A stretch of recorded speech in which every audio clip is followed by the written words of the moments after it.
You have what I think is a mortally wounded opponent in front of you. But to give you my answer to the question, I will throw the phone lines open to you for in just a moment.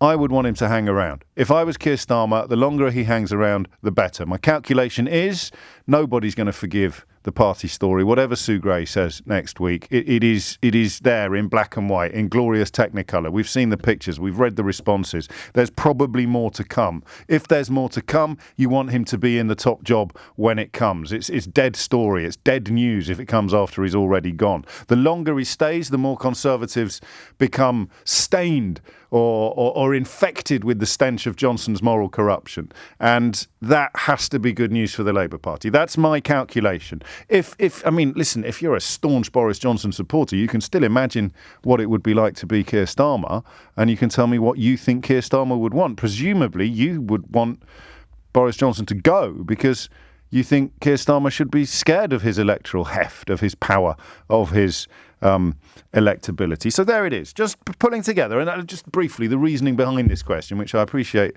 is a bit left field. See what I did there?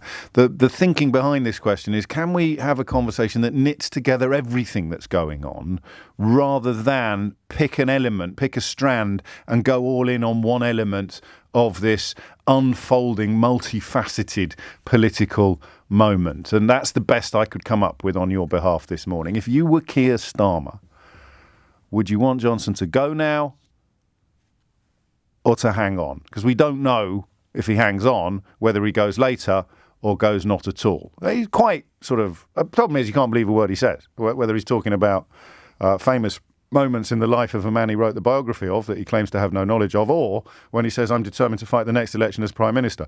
He might have already decided to leave. He's just trying to do it in the least humiliating fashion possible. The problem with being led by an abject serial liar is that you never know whether what is coming out of his mouth today is another load of lies or an accidental truth. But you do know what you would want to happen if you were Keir Starmer.